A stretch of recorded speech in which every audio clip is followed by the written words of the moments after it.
We chatted with Ryan real briefly today about the agreement I did. And, it was funny because he was like talking about how he does. Let's give 30 more seconds. I see Council President Peter Shagan. This is what I sent him yesterday. So I'll show you what. See, Tash, we got threshold for next street. Yeah, so you should see Melissa Perry question. She goes, Ryan called me. Yeah, I'll show you her. Yeah, underscore. God, then he called me today again. Our permit trust. I never talked to Carol.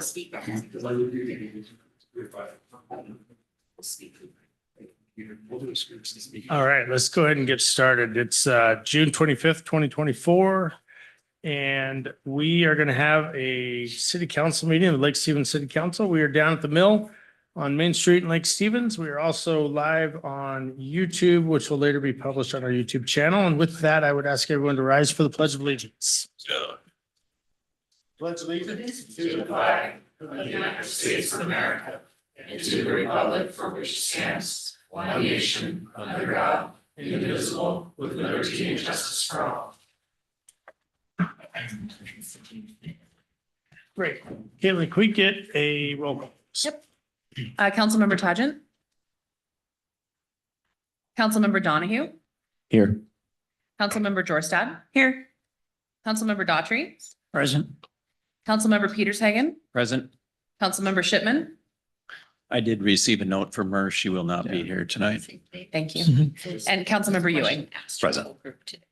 Okay, can I get a motion to excuse Councilmember Tagent and Shipman? So moved. Second. He asked you first. Any discussion? Hearing none, all those in favor? Aye. Any opposed? Today. Okay. Let's go to an approval of the agenda, Council President. Any comments? Questions? I have a motion to approve the agenda for tonight. Move to approve the agenda. Second. We have a motion to approve in a second. All those in favor of the June 25th agenda? Aye. Aye. You have an approved agenda. All right, great. Thanks, President. Let's go to Chief Bezizio. Good evening, Mayor and Council. I want to introduce our newest officer. Officer Miles Lewis is coming to the Lake Stevens Police Department as a lateral hire from Savannah, Georgia. He served with the Savannah Police Department for the past 5 years. During his tenure with Savannah PD, Miles reached the rank of corporal. He also served as a field training officer and was certified as a tactical medicine instructor, crisis hostage negotiator, and served with the Enhanced Crisis Intervention Team. Miles also took on the role as shift supervisor when needed. Before being in law enforcement, Miles served in the United States Army as an explosive ordnance disposal specialist for 11 years. We thank him for his service to our country. During his military service, Miles was awarded the Master EOD badge and held additional duties of the unit armorer, NBC officer, and robot maintenance officer. In 2018, Miles' military service ended and he began his law enforcement career. Miles has multiple college degrees, an AS in fire science technology, a BA in emergency and disaster management, and a BA in psychology. He plans to get a master's degree, becoming a licensed counselor.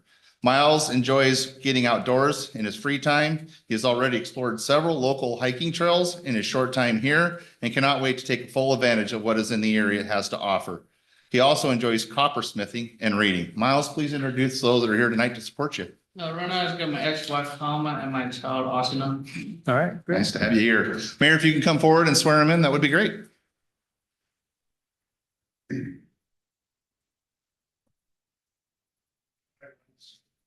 You know, I'm still a good EOD guy to have all the papers. All right, go raise your right hand. I, Miles Lewis, I'm Miles Lewis. do solemnly swear or affirm Do solemnly swear or affirm or affirm that I will support that I will support and defend and defend the Constitution the Constitution and laws of the United States and the laws of the United States and the state of Washington, and the state of Washington, the the ordinances the ordinances of the city of Lake of Stevens the city of Lake Stevens and the mission and the mission and regulations regulations of Lake Stevens Police Department. of the Lake Stevens Police Department, That I will faithfully and I will faithfully and impartially perform and impartially perform and discharge the duties and discharge the duties of a Lake Stevens police of officer the Lake Stevens police officer according to the law according to law and the best of my ability. and the best of my ability. Well,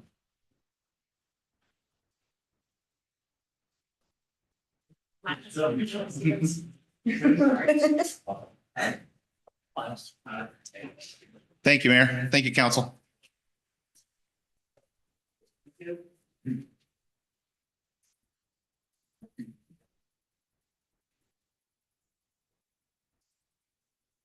All right, let's go to citizens' comments. We'll first open up the floor to anyone online who wishes to provide citizens' comments to the council. Is there anybody? I do have a hand up for Sue Fernald. Okay, Sue, if you could bring Sue in, and Sue, you'll have 3 minutes to address the council. Sue, are you able to hear us? Can you hear me? Yep, we sure can. Okay, good evening. This is a comment just to be recorded. As some of you know, I live backed up to the new Westlake Park. Okay, and we put a notice out to the whole park and the 23 people that back up. And this is a comment that is worth what it is, okay?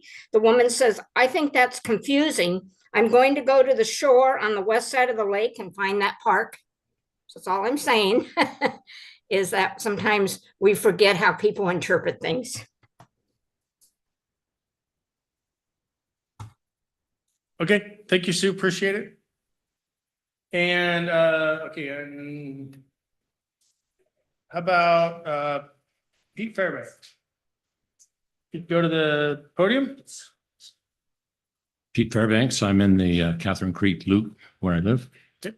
I noticed 2 items on the agenda, the 2024 vouchers, and looked through the details of that. And then also an issue on the Eagle Ridge Park. I'd like to have explained for the city and those attending the advantage and the benefit gained by the city litigating itself and expending $50,000 in doing so. One, and then the second item is Eagle Ridge Park. It's got a proposed expense of $300,000, and I'd like to understand what the actual gain is that we will have in that. It appears that the only addition is a prefabricated natural amphitheater. And I'm wondering what extent or what advantage or what additional popular attention that you're expecting to gain into the use of that park for the expenditure of $300,000. Thank you. I'd like each of the council members to explain how they feel on that. Okay, Pete, thank you, appreciate it. And then we have Chris Jacobs. Okay, my name is Chris Jacobson. I live at 2027 Vernon Road. I'd like to say first, thank you, Lake Stevens City Council, Mayor, and staff for putting this topic of the road dock on your agenda today. I'm speaking on behalf of the Lake Stevens Rowing Club, or known as LSRC. We're a nonprofit organization promoting inclusive rowing in our community and abroad. Despite operating on a limited budget, LSRC strives to keep its membership fees affordable to encourage people of all ages to participate in outdoor activities. The pressing issue revolves around the urgent need for a dock replacement. This just isn't vital for rowing, but a wide range of community pursuits. Affectionately called the row dock, it also serves as a launch area for paddleboarding, kayaking, a fishing spot, a gathering place for open water swim club, and kids just laying out enjoying the lake. These are just a few activities enjoyed by this dock. LSRC is bringing this concern to the forefront, as there is a timeline constraint for completion due to the fish window. Time is of the essence to repair this community dock. We hope a temporary solution will be implemented to accommodate for our upcoming bull trout regatta held in October. That is until a permanent solution can be built. Just for instance, the LSRC Regatta in April attracted over 600 plus people to Lake Stevens, resulting in a significant boost to the local spending. This event alone serves as a clear testament to the economic advantage of the dock and its necessity of its replacement. I just wanted to share some feedback from a recent meeting that was held with Jill from the city of Lake Stevens and Carol, our LSRC president. It was stated the total project would be around $120,000. LSRC was informed that their obligation would be roughly $40,000 or 1/3 of the estimated cost. Nevertheless, LSRC will start fundraising. We'll tackle the efforts, do what we can, but I want to state we feel 1/3 split is not equitable. To provide some context around rowing clubs, if you're not a part of a large rowing club with significant sponsors, former collegiate athletes, or other areas of financial support, most other rowing clubs, such as Green Lake and Everett, are sponsored and funded by the Parks Department. This potential $40,000 impact on the small nonprofit organization could unfortunately result in a dissolution or dissolvement of a 28-year-old entity. So why are we here? Lake Stevens has put in a call to action for City Council to support this urgent need for a temporary solution, specifically to adhere to our support our bull trout regatta in October. That's 3 minutes. Go ahead, take another minute. All right, thank you, sir. This will ensure a safe event takes place while finalize plans to install a new dock during the appropriate window. Lastly, I just wanted to outline some dock requirements. We're asking for the same length and width as it is today. Need a clear transition from the land to the dock, needs to be gradual, especially for icy conditions and individuals that have limited mobility that want to enjoy that dock as well. We're asking for either recessed cleats or no cleats, just to make sure that we protect our rowing shells, which, give you an idea, cost anywhere from $25,000 to $80,000. In closing, I just want to say thank you for your time and consideration. I hope that I articulated the need for this community dock replacement to be added to emergency budget amendment so this project can move forward expeditiously. So, thank you. Thank you, Chris. All right, let's move to council business. Council President. You have one more? Or is that What do you need? the green sheet? You have one? No, we did Oh, both. Okay. Pete and Chris. All right. Excuse me. Council business. How about Councilmember Ewing? You were busy last week. Let's hear about it. Yeah, there was a lot. So I first attended one of the two planning commission meetings this week or this month. Really impressed with the way the council or the commission and the city staff work together and the preparation of each of the commissioners and the input that they had. It was very impressive to be a part of that, and I'm grateful for their vision to help us with the next 20 years of the city. So I attended AWC last week. So I don't know if you know, but our mayor was elected to the AWC board, about 80% of the vote. It's a statewide vote. And to me, it was a testament to and watching how things played out. There's 281 cities. And seeing where Lake Stevens and how Lake Stevens is regarded from a statewide perspective. Brett did a presentation at one of the breakout groups, and there was a lot of positive feedback from that. And I guess one of the things that came out in a question asked Brett, how do you function? Like, how do you get along with your council? Like how does that work? And I was in another conversation nearby, and he's like, I have a council member that's here. And so, basically it came down to, regardless of the type of city, whatever their leanings are, inclinations are, as people focus on public safety, infrastructure and economic development, there's not enough time to really get into other things. And so that's one of the things that helps our city be strong. And I just want to appreciate Council President Peter Shagan. I shared some thoughts with him about some things that, and I won't get into them here, that I'd like to see happen. But it was neat to see some of the conversations I had and ideas that I had. The mayor was already well aware of them. It was like, hey, we're already in the works of this. So I was behind the times on that. So it was a very impressive conference. And I was grateful that AWC just put on such a great conference, and grateful that our mayor was there and really represented our city extraordinarily well. So one little factoid for those who think that their smartphone, the average visit at Target is 19.5 minutes. And the average Target consumer is 4.0 miles from Target. And only 2.4% of people that visit the Lake Stevens Target are from outside of the market, the Lake Stevens Market Target area. All compliments of your cell phone data. There is an extraordinary amount of data, and I was absolutely blown away at the mayor's presentation, along with the other retail strategies on the amount of data and what we can do as a city to bolster our economic development and create some synergies. And so I appreciate that. Last thing, I don't want to get too much in that. A few days ago, I witnessed a vehicle collision at an intersection by the Ram. And I was really impressed with Officer Savchuk. She responded at the instant. I was immediately behind the person that was T-boned.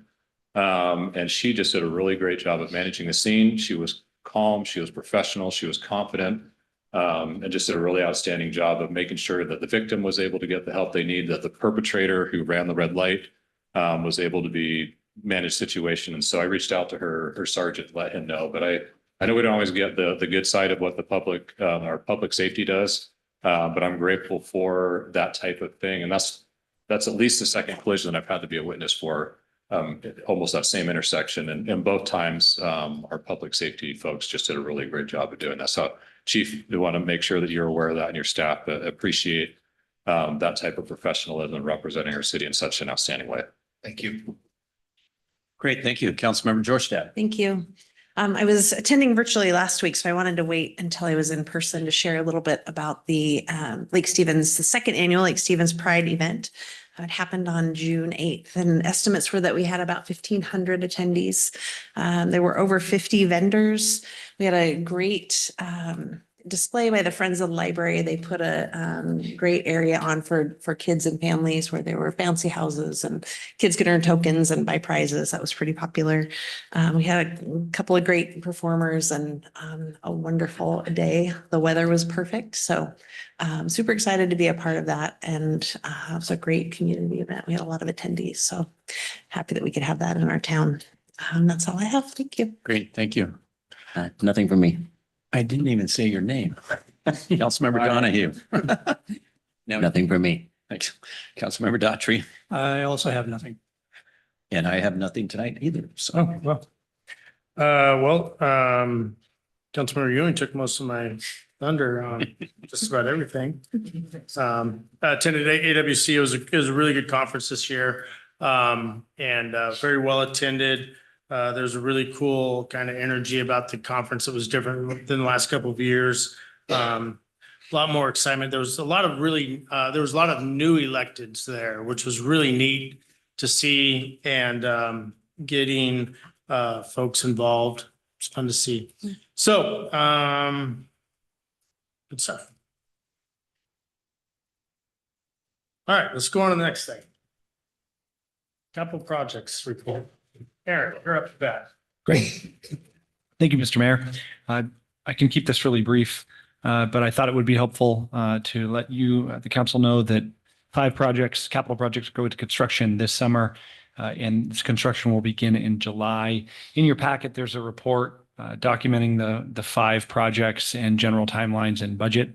We're going to use that report to generate websites, which are already in place, and other social media posts so the public understands where the impacts will be and what the benefit will be for each of the projects. In addition to that, this year, we're going to add a sign at the entrance and exit of at both ends of the projects, if they're on a roadway or if they're in a park near the entrance, that documents the type of project and the funding, and provides a QR code for the website so that folks can better understand what is happening in the community with capital projects. And as we mature as a city and seek grant opportunities, I think the number of projects will increase over time. And we want to make sure that the public and residents understand that these are city projects, and these are things we're trying to bring to them to improve their interaction in our community. So that's all I had. I wanted you folks to be aware of it. Thank you, Mr. Mayor. Yeah, and just so you know, like, we've opened bids on 2 or 3 of the projects, capital projects, and those 3 are coming under budget, which is nice to see by a little bit. In fact, I think Aaron, on the pavement preservation, did we add a couple just because we were under the budgeted amount there? We did, yeah. So we were able to expand our overlay program this year, essentially because we got really good prices, good bids, and asphalt is like gasoline or diesel. When you get a good value, you want to maximize it. So we were strategic in our bid preparation and received, like I said, really positive bids. One thing to note, one of the projects is a striping project, and we're going to have a vendor do roadway striping, crosswalks, stop bars at the busier intersections, arterials, and some of the collectors. So Councilmember Ewing, Marketplace and 91st is on the list. Not because of that incident, but because it needs it. And we know that, and several other intersections. And we're going to have a vendor do that because they're experts at doing that, setting up traffic control and getting the striping done. Now, the public works crew, the streets crew, is going to do stop bars and crosswalks on lower volume roadways. So that's not the entire list or the entire map in your packet. That's just the areas where we'll have a vendor do the work. Great. Appreciate it, Aaron.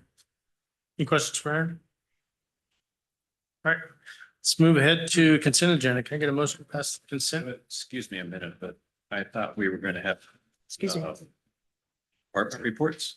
Is that the only one? Council, am I able to give a verbal department update? Are you doing one? I'm sorry, Sarah. That's Go ahead. okay. Yeah. Okay, I'm perfect. sorry. Thank you. Thank you, Council. I wanted to give a Parks Department update in regards to the North Cove Road Dock. That is also a low profile, non-motorized dock, the same type that we installed over on the Davies side, of course. The current state of the North Cove Road Dock is in a dilapidated state, and it has had continual minor repairs made over the last few years in order to keep it in the usable state. However, each repair has had a shorter span of life, and there is concern by my department about how much longer the dock will continue to stay open. The Parks Department did meet with Council President as well as the Mayor. Recently, we walked the dock, and it was requested that we make this project a top priority. So I wanted to update you on the project and what we are doing at this time as a department. Originally, we did propose for this to be added to the 2024 capital improvement plan, but due to the number of projects and also the need to replace the motorized dock, it was decided to combine the projects with design proceeding this year and then actual construction happening in either 2026 or 2027. But at this time, it's clear that we can't continue to hold off on replacing the non-motorized dock. The Parks Planner, Jill, did meet with the Row Club to ensure the requirements were addressed, and we have a list of needs in order to make sure that it is functional after repairs are made. And we'll continue to work with them throughout the project. As noted tonight, their current contract does have the Row Club with a financial responsibility of a 33% split on all repairs and maintenance. They've been great partners in even providing volunteer hours for some past minor repairs. The original project, we estimated it would be about $60,000 in order to pour a concrete bulkhead, get a gangway down floating on the water from the land. And that was what we thought we originally had to repair. It's clear now we also have to repair the row dock pieces that extend out into the water. So that would all cost about $60,000, but this is contingent on approvals for allowing exceptions to regulations. Specifically, floating items are not allowed within the first 30 feet of water, and there would have to be pilings installed. If we do have to do pilings, that's where the $120,000 is estimated at this time. The timeline is definitely dependent on engineering, permitting, and the fish window. I will note that we may be able to get exceptions for the in-water work outside of the fish window, but is to be determined by the regulatory agencies that be. Parks does have a meeting scheduled with the Department of Fish and Wildlife on July 2nd, This is where we'll familiarize them with the current state of the dock and also our plan for the future project. It'll give us guidance as to how we can proceed and what they may be able to authorize under their department as well. We are currently preparing documents as a department to secure an engineer to design the new concrete bulkhead to immediately start proceeding with this project. We'll have to bring that contract to council, of course, once we have it. The Parks Department will also be returning with blessings for the full project as well as a future budget amendment. So we have reprioritized things in our department and are making this a top priority. Does anybody have any questions about that? Yes, I do have a question. What is the reasoning behind the first 30 feet of having pylons? Shoreline master plan, I believe that Director Russ Wright would be able to speak to that. Yeah, it is a shoreline master program requirement. To keep it short, it deals with the fish habitat and the action of a floating dock creates on the nearshore environment. You have some wave action, accelerated erosion, things like that. That's why you typically see pilot docks at the first 30 feet.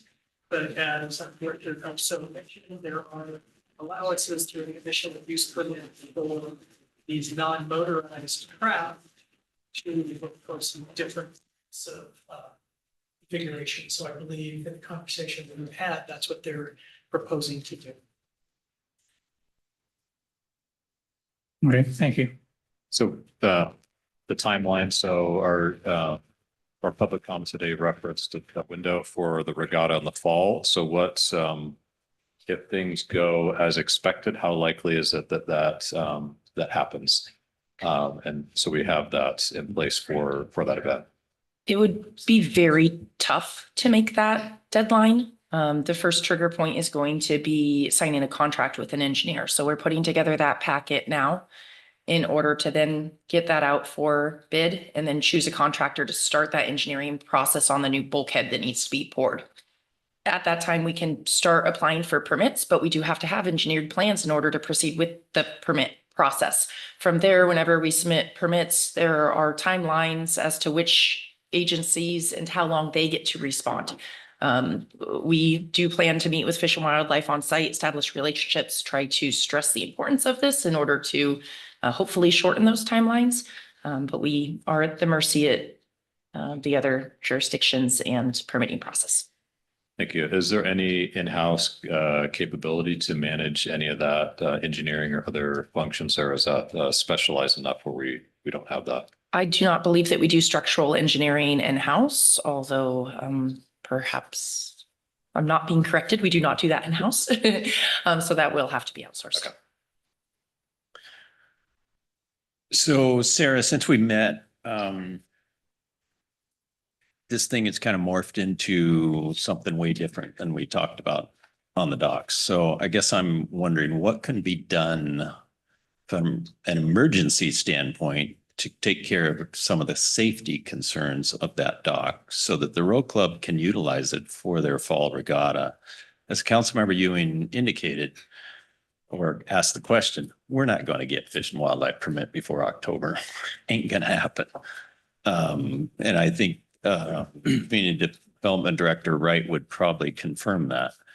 So what can be done to, I mean, there must be some sort of provision that we can do to make this situation more safe for the rowers getting to and out of the water with their shells.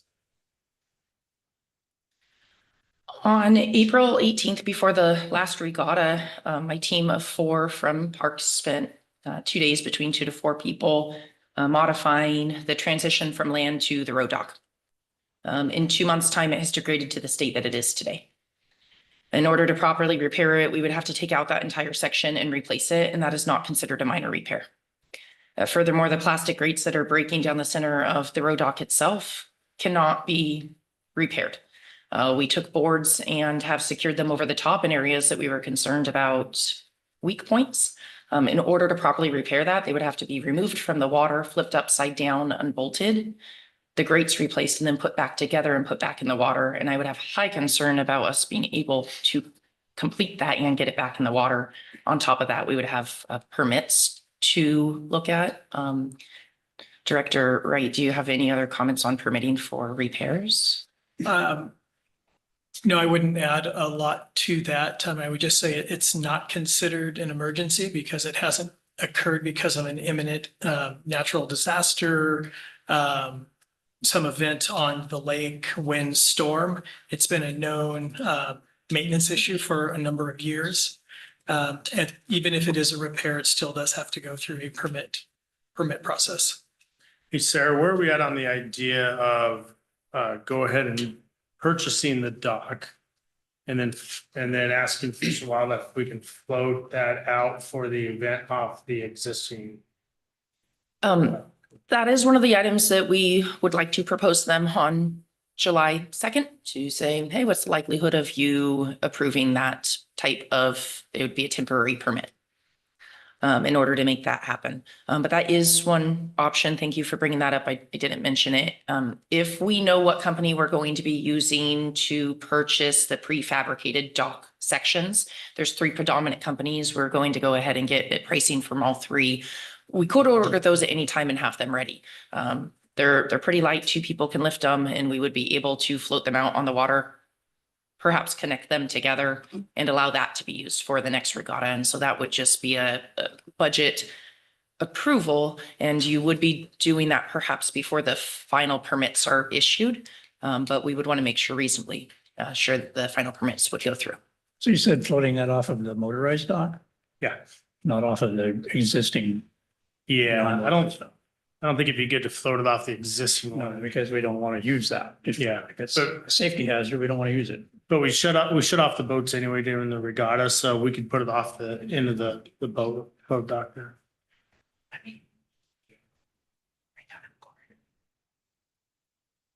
I guess I would just encourage this to do everything possible. So, I mean, we're talking about upwards, we talk about economic development, attracting people to our wonderful downtown. And as CD Director Wright indicated, this has been a situation of deferred maintenance for a number of years. And in my opinion, I think it's a safety issue. I would just encourage us to do everything possible, to get this in place so that they can hold their regatta and facilitate these 700 people showing up. It's a 2-day event, I believe. 1-day event. Okay. And I don't know if anybody, if you came down for the spring regatta, but this place was full. So it's one of the activities that brings folks downtown, and I think we should do everything possible to make it happen. Can I just add something that's kind of a little aside here? One of the ideas has been floated as far as having drones fly over the rowers and provide a real-time feed on land, on big screen TVs. I know it's an idea that's floated either here in the mill or out there, but I guess I just want to mention that again, because I like the idea of that, because it is difficult to access and view and take that in and appreciate the efforts of the rowers. And I've seen some really cool footage of drones for events like that, live events. And so I'd love to see if there's any way that we can integrate something like that, like a synergy between the rowing club and the city to make that happen. Just one more comment, if you don't mind. I don't know anything about rowing, and I don't know anything about docks or permits. I mean, I know a little bit about permits. I think that this is a good example, and I think we've had many lately in our city of where it's going to really benefit us to adopt an attitude of how do we make this work. And I think we've done that in a lot of other situations. I think we've had some examples recently where I get that regulations and permits and rules get in the way. I think that if we can really focus on that attitude of we're going to figure this out, we're going to figure out how to make it work, we're going to figure out how to make it happen. That's what brings our city together, and that's what moves things forward and helps build community. And so I just would like to encourage us to keep that attitude in the forefront. Agreed. Any other reports? Okay. Thank you. Let's move on to the consent agenda then. Get a motion to pass the consent agenda. So moved. Second. We have a motion to pass the consent agenda and a second. Is there any discussion? Hearing none, all those in favor? Aye. And any opposed? Okay, we'll move on to action item 11A, which is repair, refurbish the Visitor Information Center digital sign. Thank you. This report is brought by the Parks Department as well as IT Department. It's first, I want to correct the wording in the staff report for the recommendation action section. It should not say approve the budget amendment, but rather authorize the mayor or designee to enter into the agreement for repairing and refurbishing the Visitor Information Center digital sign with a budget amendment to be brought back in the future. So I wanted to clarify that to start.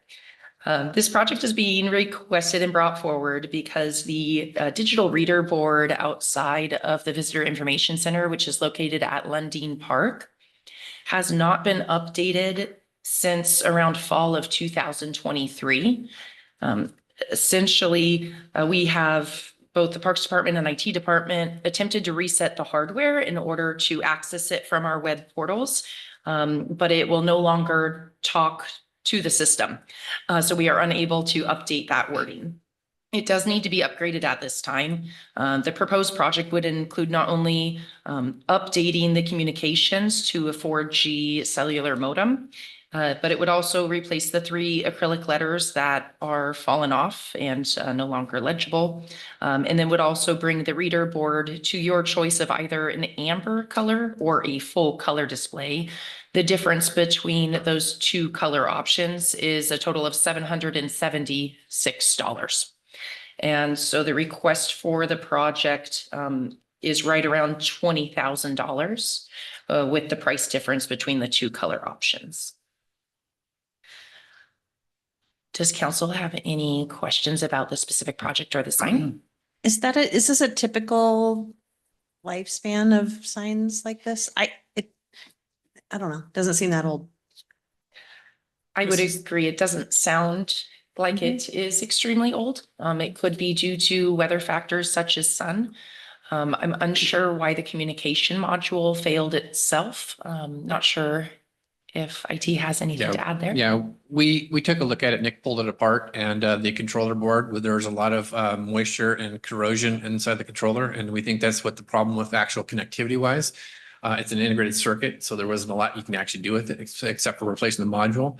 But as to our point, there was a lot of UV damage, a lot of the louvers that are on side them. There's 3 panels that are actually broken. The louvers are really brittle, so that sign is pretty worn. And part of this project is to actually get that thing cleaned up as well. So it's, there's a couple of the signs that are, Lake Stevens on there, that some of those things have actually fallen off, and so they're missing. So they got to recreate some of that as well. So it's just kind of getting that sign back up to specs. Should we assume that every 7 or 8 years we'll have to spend another $20,000? Is that just like a typical? This sign is actually, the more affordable one that, the vendor actually supports. This sign is actually identical to the sign that is down here at the boat launch. The main reason why we chose that is that one is actually controlled by a cloud controller.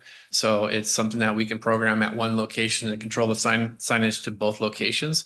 But the 7 to 10 years of an electronic that's out in the weather all the time.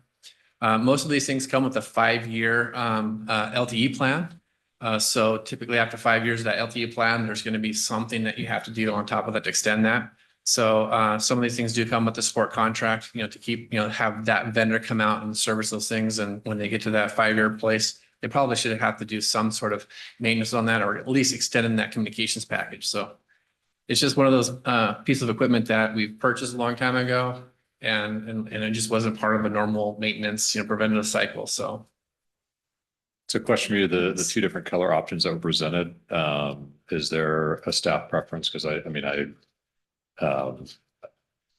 drive by color ones, I drive by, just one color ones, and I don't know if it makes sense. The price difference is not big, but as far as like maintenance or aesthetics or whatever, that's outside my wheelhouse. I think the color signs, you know, that when talking to the vendor, he says that sign is more readily available, believe it or not. That seems to be the more popular one. So the vendor seems to have that more on hand. But I think with the color, it just, you know, adds a little extra when you get into seasonal stuff. You get the color, you know, options. You get to control that entire font. So I think of different holidays and seasons, it just makes it a little bit more vibrant, I guess. Okay. I'll just add my two. I appreciate the consistency in the signs I'm noticing around the city. You know, it's becoming kind of the color scheme and the logos. And I think the only other city that has a similar level is Monroe. And I know they paid significantly more than we're paying. So, but it's appreciated. It's nice to drive around the city and see that consistency. Yeah, I think the actual sign on the visitor sign too, there's the visitor center logos is different too. And so he kind of requested that when they do that, maybe we can also have our team to get that replaced as well. So it's more up to date. So. Troy, I'm curious, how often are these signs being electronically updated? Like how often is the content being changed? That one's being updated more frequently because she has access to it. So she's always adding, you know, information on that. So they're used for emergency communications as well as communicating events. So like these regattas and stuff like that. That's what Olivia would be doing, pushing that messaging out there. So. Oh, I mean, are we talking like once a week, once a month, 5 times a day? Historically, it's probably been about once.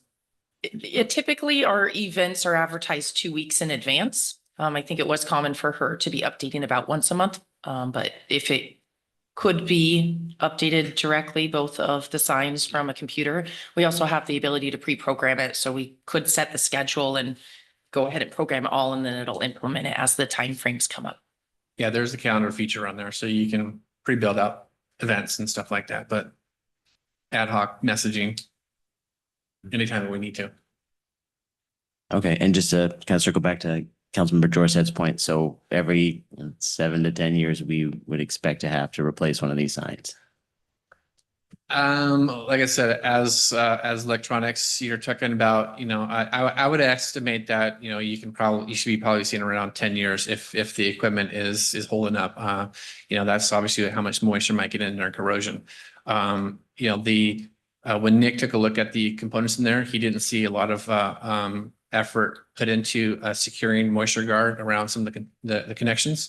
And so apart from like maybe having Nick out there making sure that they are implementing some of those engineering standards, you know, and inspecting it off, you know, who knows? It's sort of like the same situation that we have with the fuel signs. I mean, the electronic control board wasn't very sealed, and it was getting corrosion off of that, and we're losing connectivity with that device there because how the vendor installed it. So, I mean, I guess that's something now that you mentioned, I'm interested in, you know, if we're going to invest $20,000 in a sign, I would hope that, you know, especially knowing that it's going to be outside in the elements, that these vendors would have a way to secure them, and we would follow up on that.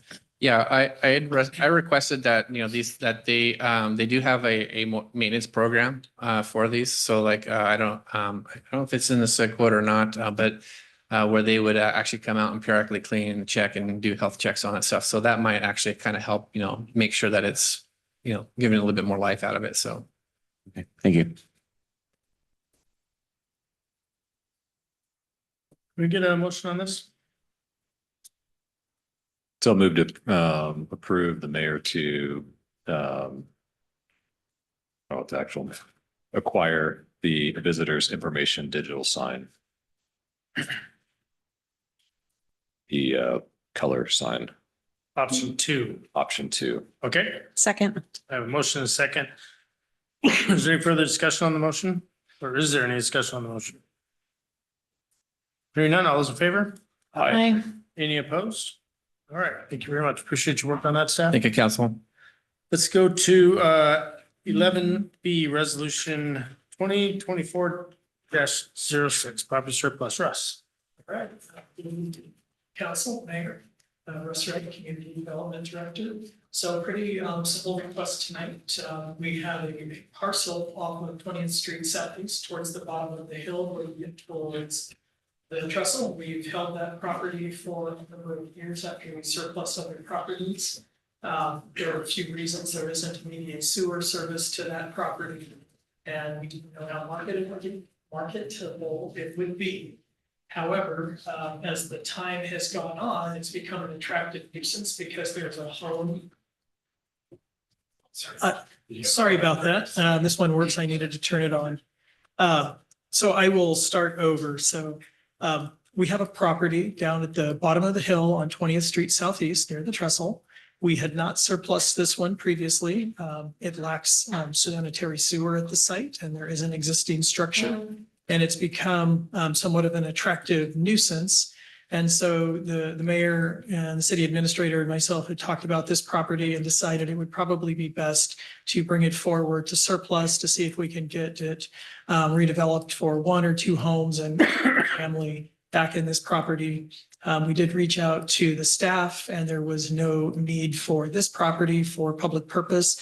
At the same time, we asked about the other properties on 20th Street that had been previously surplus, and again, no interest in using those for anything differently. So with that, we are making a recommendation that council authorize the surplusing of this parcel. And we will be coming back in a couple of weeks to bring forward a real estate broker proposal to market and sell the city's various surplus properties. Russ, I'm assuming look at the right map here. It's this outlined yellow piece, right? That is correct. How do you deal with a house that straddles the property line when half of the house is on surplus property and the other half is on other property? So Has the when house we- been removed? or- When we come back with the broker, I'll talk about that a little bit more, but we've already identified some irregularities on several of the properties we own. And so as part of the purchase and sale property, we would need to clean up the title and deal with those issues. In this case, it's really an easement. And so why an easement was put into right of way, I'm not sure. And that's something we could go through a vacation process and reattach to that property. So we do recognize that there will need to be some title clearing prior to sale. So this may or may not be the actual parcel description based on this map then, is that? It may be amended in the future to include that area right below it that's shown as right of way, as you point out, where the house crosses that line. Okay. Thank you. Yes. Any other questions? Can we get a motion?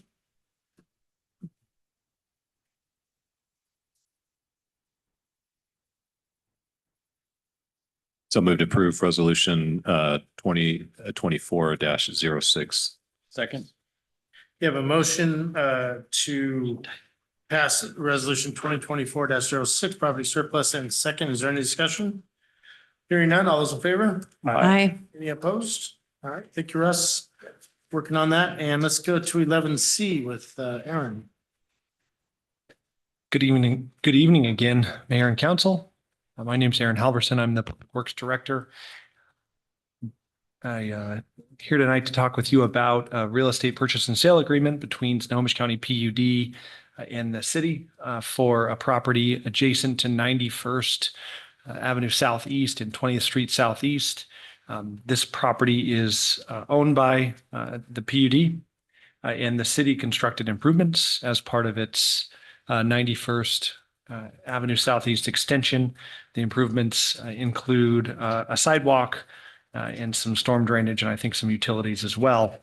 It's been a few years. We've been working through a purchase and sale agreement with PUD and to identify the property we need. It's pretty clear now that it's been constructed, but as you can imagine, working with PUD can be sometimes a bit cumbersome. And we also weren't terribly focused on the matter as we were constructing the roadway. At the time, a few years ago, the city offered $13,834 for the 2,289 square feet of property we needed. The PUD accepted our offer. Since then, several months later, the city performed an appraisal of the property, and that piece of property actually appraised for $32,000. PUD accepted the original offer. I noticed there's a typo in my my staff report. I apologize for that. But they accepted the original $13,834 offer, citing mutual benefits. So the city had done some improvements to their property to make access easier. And so we just agreed that the original offer stood. So we have in front of you the purchase and sale agreement. So we ask that you authorize the mayor to sign the real estate purchase and sale agreement with Snohomish County PUD to procure the 2,289 square foot property adjacent to 91st Avenue Southeast and 20th Street Southeast. Now, I'm going to go ahead and share my screen because I'd like to show you the property we're talking about.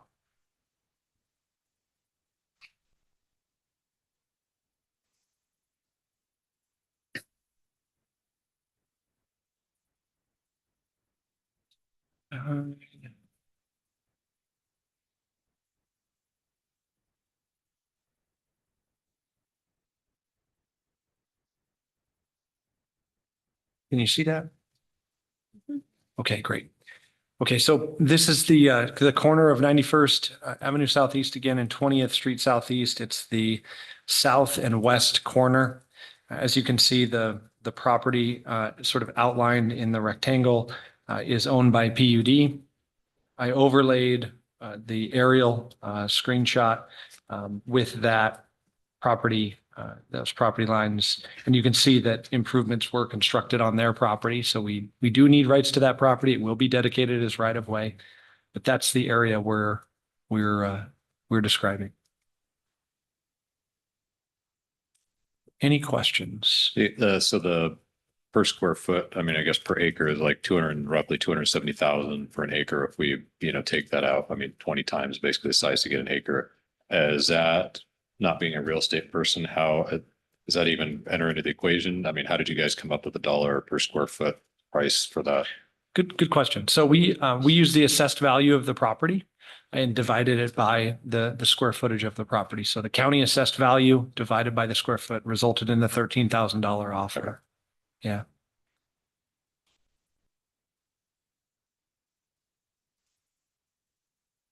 Any further questions for staff? Think we get to entertain a motion on this? I move that we authorize the mayor to sign the real estate purchase and sale agreement with the Snohomish County PUD District Number 1 to procure this property. Second. You have a motion and a second. Is there any discussion on the motion? Hearing none, all those in favor? Aye. And any opposed? Okay, thanks for your work on that, Aaron. Thank you, council. And let's go with Jill Needham and ordinance 1185. Thank you. Good evening, Mayor. Good evening, Council. Tonight, I am back with the Solicitor's License Ordinance. It is up for adoption now, along with the fees resolution, which is attached. If you recall, I was here back in October of last year, and you had some great questions and some great feedback, and I have implemented that feedback into the current ordinance. So just as a refresher, ultimately, the purpose of this code amendment is to, one, streamline the code, but also to provide the city the ability to conduct nationwide background checks to ensure the safety of residents and solicitors. So the biggest piece of feedback that I had received was regarding section 230D, being that it was a bit too subjective. The legal counsel also commented on this as well. So I went ahead and struck out the subjective language. You can look in the staff report to see what I struck out there. So now only the felonies and misdemeanors listed in D1 of that section would disqualify an applicant. So along with the ordinance, the new fees resolution is also up for adoption. So page 12 of it has the references to the state fee. The current state fee is $44.30 for a background check. Are there any questions?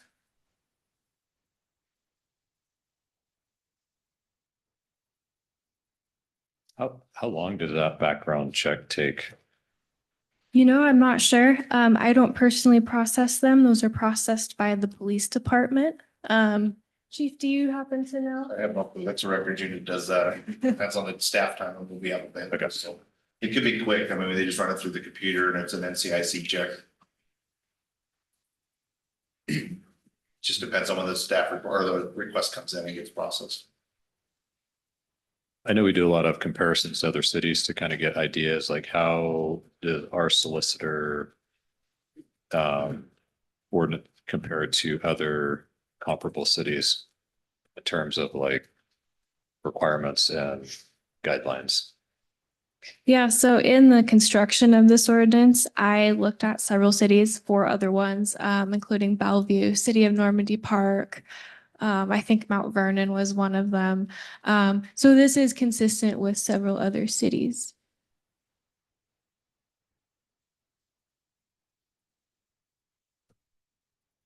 Any other questions for staff? I have kind of an ancillary question to this ordinance. Did you say a silly question? No, it's silly and ancillary. Oh, ancillary.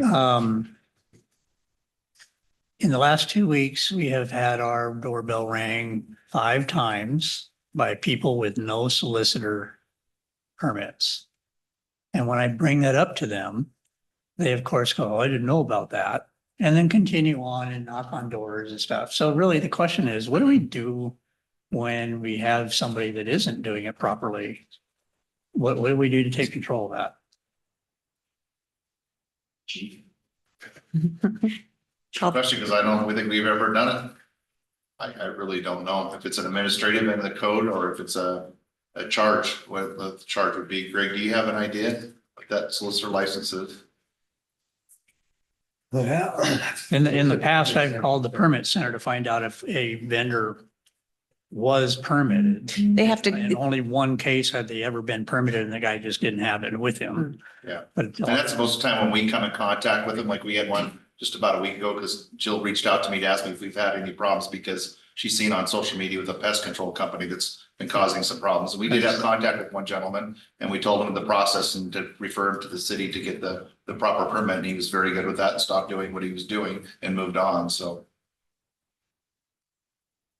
I think what you're asking though is an enforcement, because we had something similar in our neighborhood where the person didn't have any identification on them, just had a shirt, had nothing. And, so it looked like they may have been casing. And, the person came out and said, "Hey, like what's going on?" and called the police, who then, responded to that. But by that time, the person had continued, like us, you said, just going out through the neighborhood. So, it is kind of a safety issue, when you look and you don't see someone, all they're wearing is like, hey, some name of a company and there's nothing else. I don't even have an identification on them, like Bob or Jane or whatever. They're just walking through the neighborhood looking and including going on private property, private neighborhoods, don't allow for that type of activity. I think just some public awareness might be helpful too, given that this requires that they have a copy of the license with them, that we let citizens know that they can ask for it to see a copy, and that if they don't see a copy of that, then they can make a phone call, whether it's to the non-emergency line or So the code says you have to carry your license with you. You've got the solicitor's license badge must be carried with you at all times. So if they don't show it, then you can call the POPO. And then in paragraph 5, it's criminal prosecution under RCW 9A52080, which I think is the misdemeanor. Right. So it's a call, it's a non-emergency call, and have the police come out and check them out. But we will put out something on the news flash, some public awareness if council passes this, so there's a better recognition for solicitors in the communities. that'd be great. But thank you, Jill, for your work on that. I appreciate it, especially like neighboring jurisdictions to that's one thing I saw from AWC was just the best practices that, people are able to learn little things that are working in other cities. And so I have an enhanced appreciation for that type of collaboration. So thank you. Great. Can we get a motion on this? I move to adopt ordinance 1185 and fees resolution 2024-04. Second. You have a motion and a second for ordinance 1185 and resolution 2024-04. Is there any discussion on the motion? Should ask Marcus. Marcus, do you have any discussion? I don't have any discussion on it. Thank you. Okay, please note that we have Councilmember Tadgett online. And with that, all those in favor? Aye. And any opposed? Okay, motion passes. Let's go to discussion items with David Levitt. Comp plan update. Get that.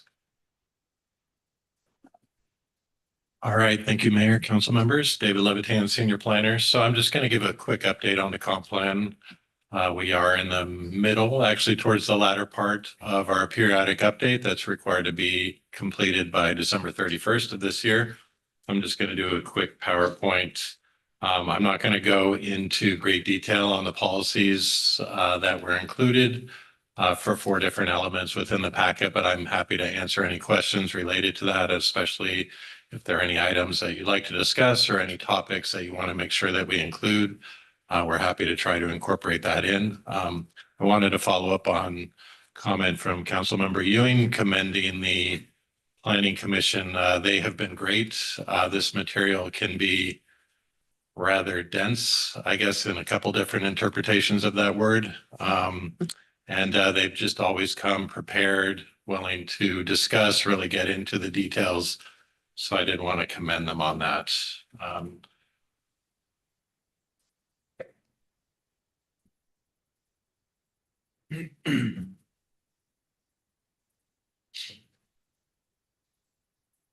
All right, so just going to try to keep this pretty brief, give a little bit on the history and status of the project. Really what's driving this is our growth targets for population, housing, and employment, basically what we need to be planning for through the year 2044. We're in a pretty good shape compared to a lot of other cities that are basically through this process are being required to do pretty large map amendments and other updates to their plan, to their future land use map, to their zoning map. We basically have enough overall capacity. We just need to have more capacity at lower income ranges. So that's really the focus of our kind of targeted map amendments. So I'll get into that. And then as I noted in the packet, attachments 4 through 7 are the draft goals and policies that have been reviewed by the Planning Commission. Those are for land use, housing, economic development, and parks, recreation, and open space. So those have gone through a review process through the Planning Commission. We're going to be sharing the transportation, capital facilities, public services, and environmental quality and natural resources at a future meeting. And then kind of moving on to issuing the public review draft and the agency review draft. And so I'll get into that a little bit. So just a little bit on the project history. Been kind of going strong for about the last year, really kicked it off last summer with community engagement, started to do that, did kind of initial gaps analysis, basically identifying what we needed to be updating, what types of changes to state law are really driving this update. So we did some summer events, did some fall open houses, community survey. Then through the winter and spring, Planning Commission has done great work and kind of basically every other week or at least once a month, coming in and kind of reviewing what we're proposing, provided some great feedback. We've incorporated that into the updated drafts that were shared in your packet tonight.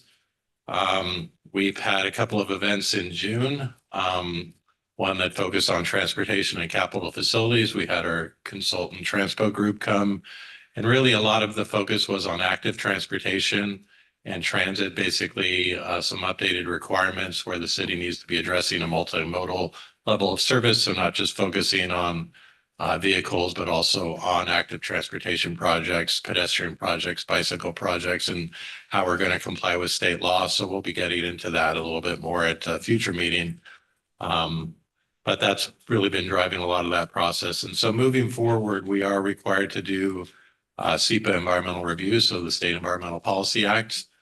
Given the targeted nature of our changes, we are not needing to do a full environmental impact statement because we have that overall capacity. These are very targeted changes.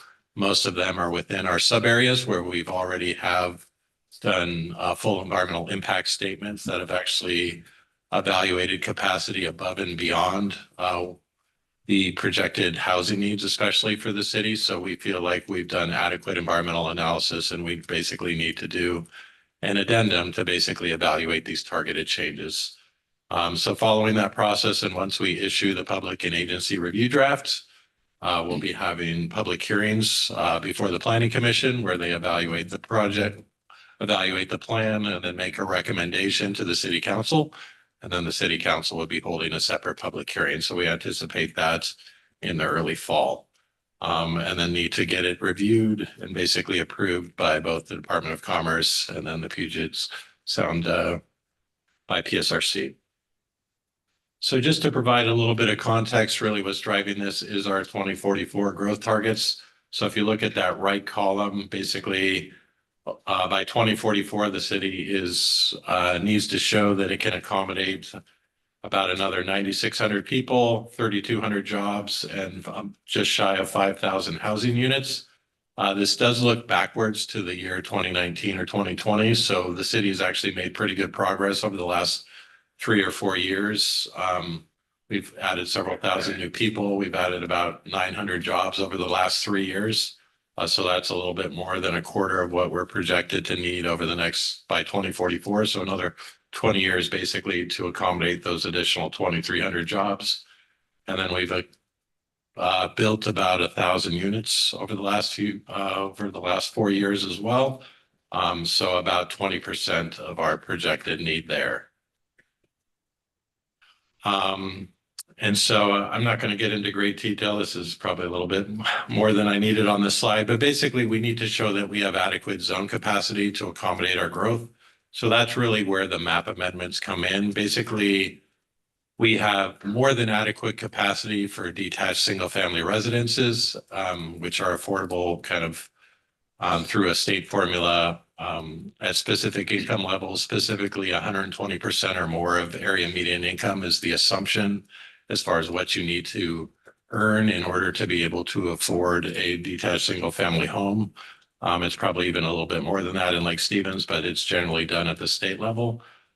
So we are required to show how we're going to be able to at least show that we can accommodate these. We don't have to guarantee that all of these housing units are going to be built, but we have to show that we've done thoughtful, considerate evaluation of how we are going to meet these housing needs, especially at lower income levels. Kind of another big component is there's been a lot of different state legislation over the last few years. A lot of that has been related to concepts such as equity, sustainability, climate change, specifically House Bill 1181 dealing with climate change and sustainability. The city is required to develop goals and policies and incorporate those into its comprehensive plan as far as how it's planning for climate change adaptation and mitigation. So a lot of the updated goals and policies that are in attachments 4 through 7 are focused on that. And then equity is another major issue, especially related to housing, how we do provide for the housing needs of current and future residents at all income levels. And so really, that is going to be a heavy lift for the city. We are not an active housing developer, obviously, but we can put policies and programs in place to help support, greater provision and greater development of housing that's affordable, especially at 0 to 30%, 30 to 50%, and 50 to 80% of area median income. And just for a little bit of history or a little bit of context, area median income for the greater Seattle area for a family of 4 as of 2024, 100% of area median income for a family of 4 is $150,000. So that's been going up pretty rapidly the last few years. And so it's a pretty healthy salary, but anybody that's in the housing market right now, it's pretty tough to afford even on that household income. So we're really looking for opportunities to provide a variety and diversity of different housing types that can meet the needs of all of our future residents. So as I already noted, we do have the draft goals and policies, and I'm happy to speak to any of those kind of at the end of the presentation. So this is going to be hard to read. This was included as attachments, I believe 1 and 2 in your packet, but basically just showing the housing types that correspond with the different income ranges. So the assumption is that to meet the housing needs At below 100%, actually below 120% of AMI, you need to be offering something other than detached single-family residences. So whether it be middle housing such as duplexes, triplexes, cottages, those are generally affordable at about 100 to 120% through the state's formula. Once you get below 80% of area median income, you really need to be planning for multifamily residential and ADUs, so primarily apartments and ADUs. We have updated our development code to comply with state law related to both middle housing and accessory dwelling units. We did that earlier this year. So we are in pretty good shape as far as the ADUs, but really it's about finding appropriate areas for additional multifamily residential capacity. And so we're going to share a couple of areas, that might be appropriate for that. Can I ask a quick question? Yeah. It's like on the number of units on the top graphic, is that the number of projected or the goal number of units? So that's, what we need to show that we have that much capacity by 2044. So we need to show that we have the potential to add about, a little bit over 700 units at 0 to 30%. And so that's a pretty ambitious goal. And that's obviously something throughout the region, whether it's, traditional 0 to 30%, or if it's permanent supportive housing, which is generally at that same similar income level, but also has integrated supportive services with it. For context, the 456 units of 0 to 30% permanent supportive housing, that's actually more than exists in all of Snohomish County outside of Everett. So we've been allocated a number more than exists in everywhere outside of Everett, and that's just over the next 20 years. So whether that gets built, it's really going to depend on funding and partnerships and programs that we have, nonprofits with the state, with the housing authority. But all that we can really do is develop the policy foundation to help support the possibility of that being achieved. That makes sense. Thank you. So I'm just going to show a couple of examples that are from the one of the attachments, the map that shows potential land use map amendments and zoning map amendments. So this is specifically, it's within our 20th Street Southeast corridor at 99th and 20th Street Southeast. So this is an area that primarily the area in orange is currently R8-12. R8-12. This was an area that was planned for back in 2012 as part of the sub-area plan. We originally had looked at this particular location back in 2022 as part of the annual comp plan docket, but the direction from both the Planning Commission and the City Council was to hold off on any changes at that point and wait for this 2024 periodic update.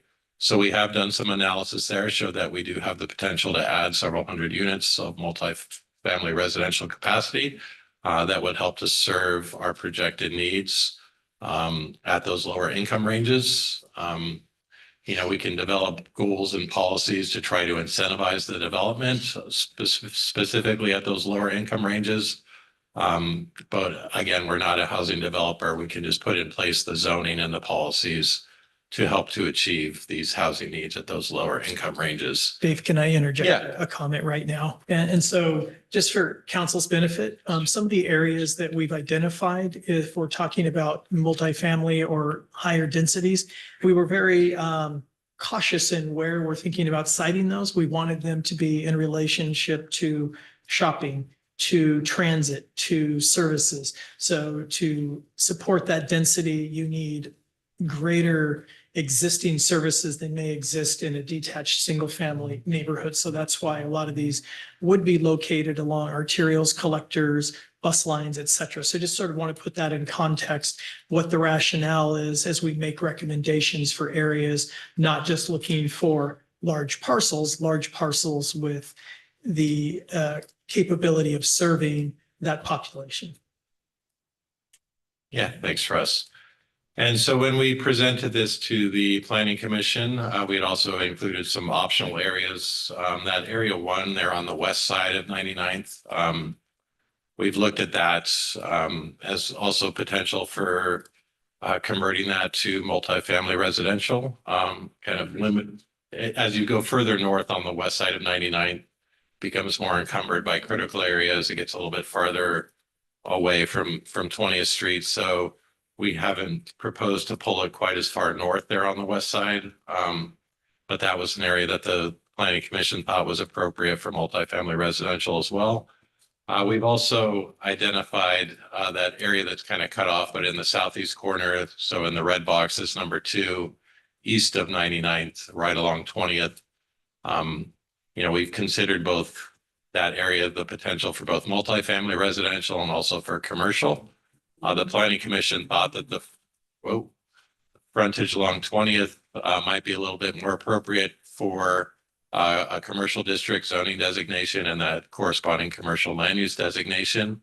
That would still allow for mixed use development, basically with retail or offices, something along the ground floor, and then multifamily residential above. So that's a question that we continue to have with the Planning Commission, but their preliminary recommendation was that they thought it was more appropriate for commercial as opposed to multifamily residential. And then this is an example that's more aimed. It has the potential to increase residential zoning capacity as well, but also to help to meet our employment needs. So this is just north of here, kind of the western edge of the downtown sub area that was adopted back in 2018. So currently has a mixed use and mixed use neighborhood zoning designation, kind of right there along 123rd. Primarily the rest of, I think they got him.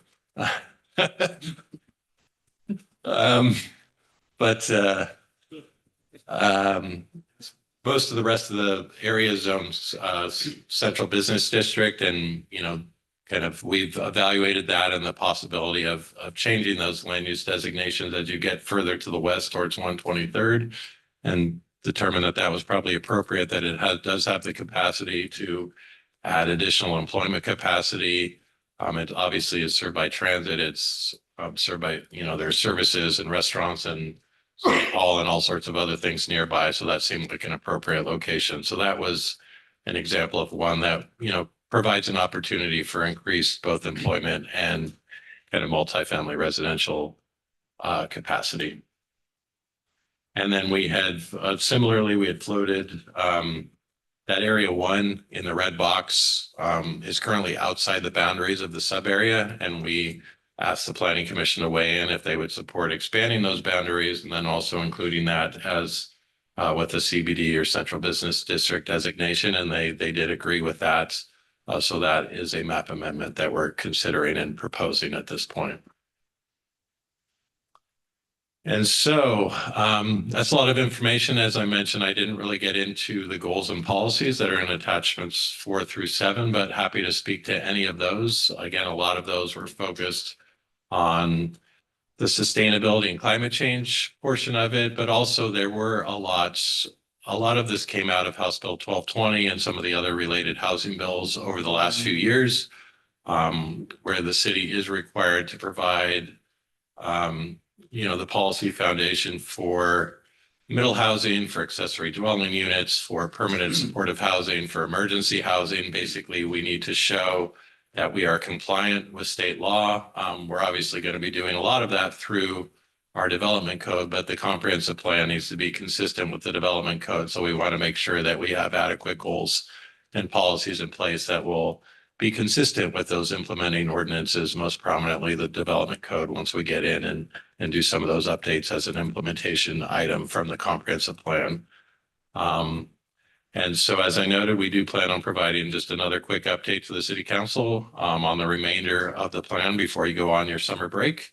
And then following that, we would be reviewing the full draft with the Planning Commission and issuing that for public and agency review in advance of public hearings that are anticipated in early fall. And with that, I'm happy to answer any questions.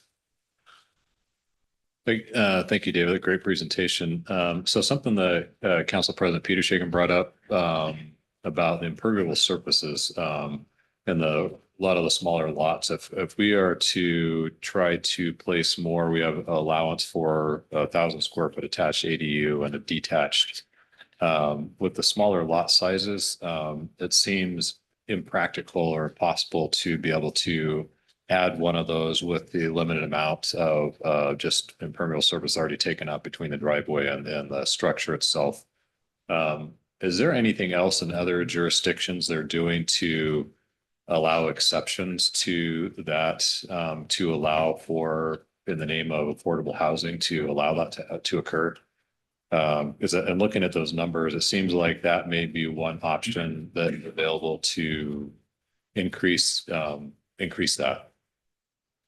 It is, yeah. And so specific to ADUs, that is kind of, as we were evaluating capacity, it's kind of, we're basically having to come up with the methodology that we use and kind of what the feasibility of the development capacity for ADUs. A lot of cities are being more aggressive and just assuming that they're going to accommodate most of their growth through ADUs. You know, there's pros and cons to that, but as far as what the city can be doing, obviously we still need to show, we would need to show that if we were to say bump up at maximum impervious surface, we would need to obviously use best available science to show that stormwater could still be handled, that we're not going to be basically creating a situation where we have development that's not concurrent with transportation impacts or stormwater impacts. So that's something that we can look at. We've already bumped up some of our impervious surface areas over the last decade through some of the other some of the other code work that we've done, but that is something that we can do. We haven't got into that yet, but that if that's a strategy that we want to be taking, that would be really an implementation item, I think, where we just need to either do the work ourselves or hire a consultant to really look at how do we handle that situation if that's the strategy that we want to be taking. Thank you. David, so I'm trying to understand your potential zoning changes. You've got a number of parcels here that are being essentially upzoned to 8 to 12 residential dwelling units per acre, of which majority of them are already developed. Is that how I'm reading this? Yeah, so there are ones that are focused on actually really increasing capacity, and then there are another that are more kind of like housekeeping map amendments. So we probably could have done a better job of kind of differentiating between the two. But some of them, if there's, say, a development that's already multifamily residential, but it has an R6 zoning designation, we are proposing to change that just to provide a consistent land use designation with what exists there already. And similarly, some of the developments, some of the ones that were either built in the county or some of the ones that have been built more recently and were built, using, different development incentives or different tools or different flexibility that's afforded by the code. When we look back through and saw the level of development there, a lot of them seemed, for example, the ones that are proposed for RA12 are developments that are more consistent with that zoning. They more match the development standards that exist there. So those aren't intended to provide a whole lot of additional capacity. They're more kind of the ground truth and reflect what actually exists there currently. Okay, so that was my question. How much additional capacity are you trying to surmise out of those existing neighborhoods that have been developed? Yeah, so we don't need additional capacity for ones that are RA12 that are especially existing, that are still detached single family residential. That's not an area that we need that existing capacity. So those are more like housekeeping amendments. Really where we need our additional capacity is really for multifamily residential and for middle housing, which you can do some of that within RA12, but it's really the focus is going to be on some of the mixed use areas, and then the multifamily residential areas are the ones that really provide the additional housing capacity to meet our future housing needs. Another question would be, when we're adding 9,600 people to our population, what kind of road traffic analysis is being done to, one of the complaints I hear all the time is traffic. And what are we I guess our existing road capacity is at level service, probably average C to D right now. If we add 9,600 people, where does that take us to? Yeah, so basically, the concept of concurrency is we need to be evaluating the transportation impacts from our land use decisions. And so as part of this, Transpo Group, our consultant for the transportation element updates, which we'll get into a little bit more on July 9th, and which was the focus of the June 3rd Planning Commission meeting. So I provided some of the links. I would encourage for those of you that didn't watch that one, that would be a good video to watch because they did a really good presentation on that.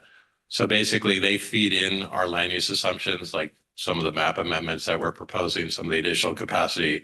They feed that into a transportation model that looks at what the impacts are going to be in 2044, intersections that are going to be failing.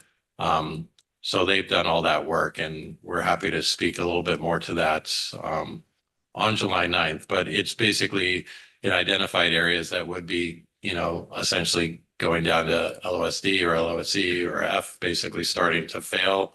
And then the city needs to basically identify potential improvements to address that if it's not compliant with our adopted level of service standards, then we need to figure out how we get it to a point that it is. Okay, thank you. Kelso, I got a couple more questions if you don't mind. I'm just curious on this job creation. You said there was 380 some jobs created in the last 3 years in Lake Stevens. I think it was about somewhere between 800 and 900, and a good chunk, 1 year, a good chunk of that was Costco, but there were about 600 jobs besides that. Yeah, so I guess that begs a question. When a person has been working in Seattle and now works at home, is that considered a job? We've looked into that, and if they're if they're basically working remotely for, say, Microsoft or Amazon, that would still count towards their main place of employment. So it wouldn't count towards our growth targets here until basically you would need to be like an incorporated business that's operating out of that home. Okay, so we got 3,200 more jobs coming. This question, or the fourth question is, with the updates to the critical areas coming down the pipe, in a couple of jurisdictions I've heard, we are hopeful to maintain our existing setbacks and so forth for critical areas.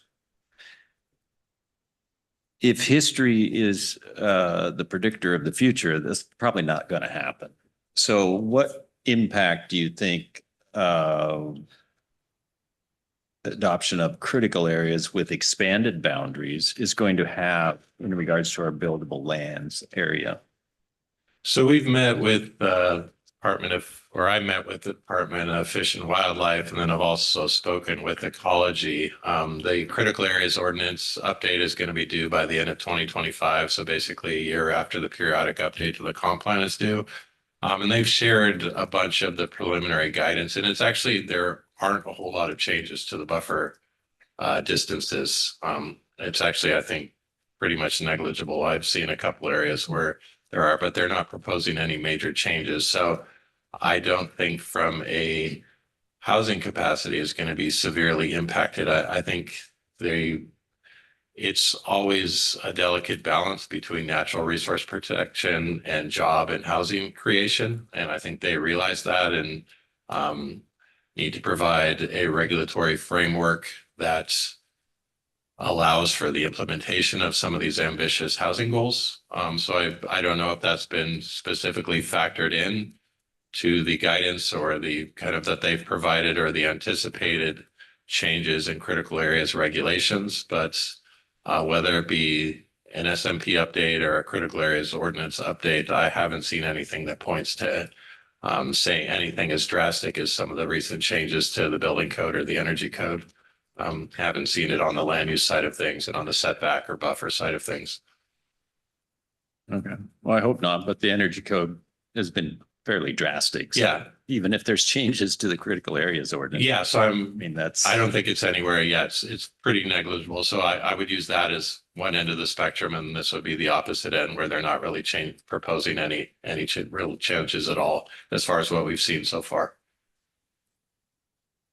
Okay, thank you. Anything else? I'm still reading it. All right. So mine isn't a question. I just wanted to mention, there were comments made earlier about the planning commissioners and their commitment to this and their grasp of the material. I just wanted to mention both Senior Planner Levitan, Director Wright, and the rest of the city staff that work on this, watching them go through this process with the commissioners. I'm impressed every meeting by their command of the material and their ability to field questions and their responsiveness to what the commissioners say. So I just wanted to mention that as well, make sure they got their due on this because it's very impressive. So thank you.